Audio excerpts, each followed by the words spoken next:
Конечно, это травма для всего армянского народа, очень тяжелая травма. И проиграть в войне, и потерять Карабах. Ну, как для любой, наверное, проигравшей стороны в войне.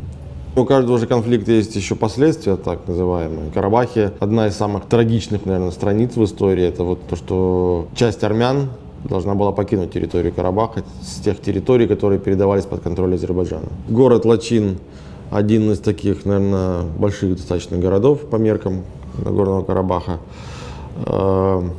Сам город, он по результатам мирного соглашения между Азербайджаном и Арменией, он не переходит под контроль Азербайджана, потому что через него идет дорога, так называемый Лачинский коридор. Но дело в том, что через 3 года по соглашению эта дорога должна перейти, эта часть Лачинского коридора должна перейти под контроль Азербайджана. И поэтому накануне передачи последнего района под контроль, там пополз слух, что типа туда зайдут азербайджанцы, как бы армянам лучше уехать.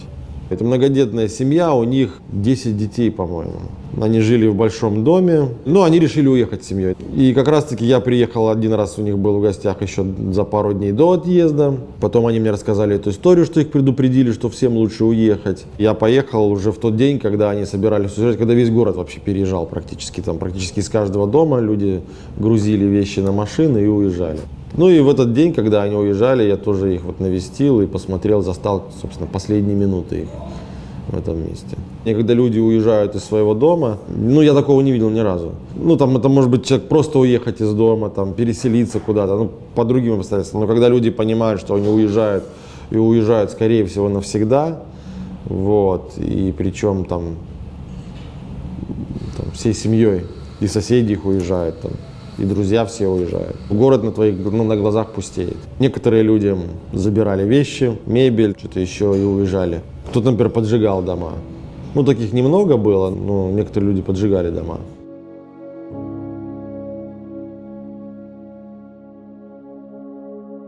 Воюют как минимум 2 стороны всегда, но это такая условная 3-я сторона конфликта, другая сторона, наверное, на которую, кстати, не очень часто обращают внимание журналисты, чаще всего пытаются попасть туда, где какие-то боевые действия и так далее, но кто находится за границами этого театра боевых действий, часто забывают. О солдате в окопе, хоть как-то кто-то где-то может позаботиться.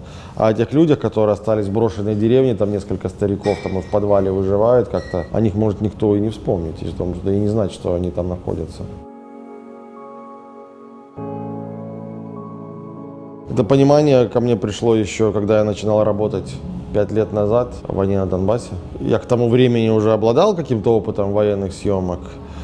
И мне казалось, что такая военная фотография, фотожурналистика, она непременно должна включать, содержать фотографии боевых действий, люди с оружием, что-то такое, в общем-то. Через какое-то время, через год или через 2 после работы в Донбассе, пришла такая идея, и понимание, осмысление, наверное, все-таки военных конфликтов. Главное общее место или общая проблема всех конфликтов – это гуманитарные последствия для мирного населения.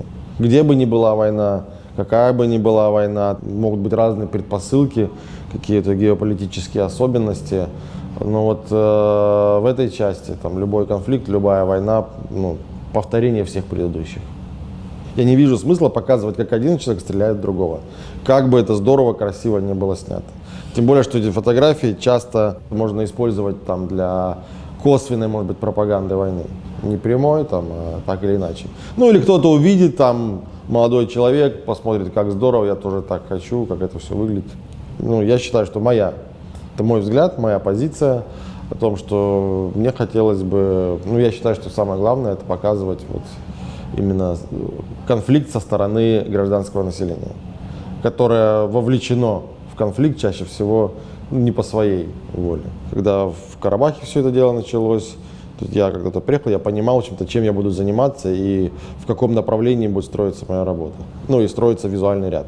В основном, конечно, то, что меня поразило, это какая-то открытость, гостеприимство местных жителей, этнических армян. Конечно же, они искали, особенно в начальной стадии Второй войны, искали среди СМИ какую-то поддержку, чтобы увидели, то есть они надеялись, что как-то остальной мир увидит то, что там происходит, и как-то, может быть, это поможет им переломить ход ситуации, остановить войну, по крайней мере. Но, тем не менее, это радушие и гостеприимство местных жителей, это, конечно, я нигде такого не встречал, честно говоря. Это житель селения Уктасар в Нагорном Карабахе. Когда я там был, фотография была сделана в октябре. Когда я туда приехал, этот поселок находился как раз-таки недалеко от условной линии фронта. Такие линии, они часто двигаются, там каждый день 5 километров туда, 5 километров сюда условно. И я решил проехать в это место и посмотреть, вообще остались ли там люди. Потому что был достаточно интенсивный обстрел был в той стороне. Тем не менее, я принял решение туда проехать с своим водителем. Мы приехали в деревню, там почти никого не было, было всего несколько жителей. И огромные гранатовые плантации, сады. И сначала с одним человеком познакомились, с местным жителем, он показал свой сад, дом. А потом говорит, что я спросил, а еще кто-нибудь живет здесь, кто-то остался или только он один. И он говорит, а вот у меня еще есть знакомый, который тоже еще живет, один там из последних жителей этого поселка. Мы к нему зашли в его двор, поговорили, что и как, он там рассказал о себе. Потом через какое-то время он зашел в дом, вышел с автоматом, говорит, я могу там, если что, себя защитить. Я решил сделать его портрет в его саду гранатовом. Он не военнослужащий, он не ополченец там или еще кто-то. Он именно местный житель, у которого просто есть оружие. А там очень многих жителей местных есть оружие, которое осталось еще там, наверное, с той первой Карабахской войны в 90-х годах. Как они говорят, что они держат его для самообороны. Один местный житель мне очень такую штуку сказал, буквально на следующий день он должен был уехать. Он говорит, эта война не будет закончена, пока мы не договоримся с азербайджанцами и пока мы не помиримся. Пока примирение не произойдет, так и будут какие-то сложности, конфликты и так далее. Я думаю, что это единственный на самом деле способ остановить и эту войну, и, наверное, массу других каких-то конфликтов, таких территориальных. Это договориться.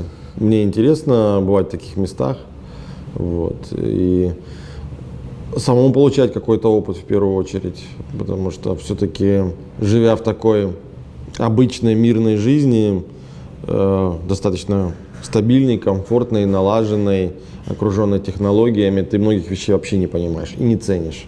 Бывая в таких местах и общаясь с людьми, во-первых, очень часто ты встречаешь людей, которые настолько сильны духом, обычные мирные жители, там, не какие-то там люди, такие же люди, как и мы, настолько они сильны духом, настолько полны гуманизма, то есть и не отчаиваются даже в самой сложной ситуации.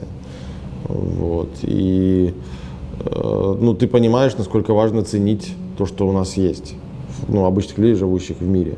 В общем-то, и насколько это хрупкое состояние, которое очень легко теряется, и этот баланс мирной жизни, он потом очень сложно восстановим.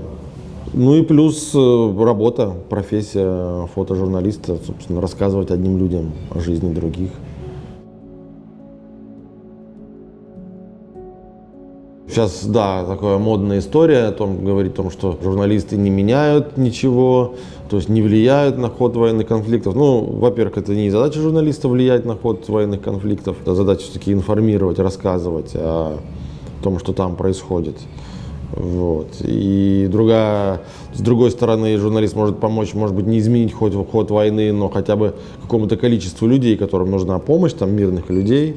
У меня были часто такие ситуации, когда благодаря тому, что я что-то где-то видел и рассказывал, этих людей находили и оказывали им помощь. Или, по крайней мере, ты можешь передать информацию в благотворительные организации, или какие-то организации, или волонтерам, которые занимаются гуманитаркой, рассказать, что в какой-то деревне живут несколько же жителей, остались, у которых на исходе еда, например.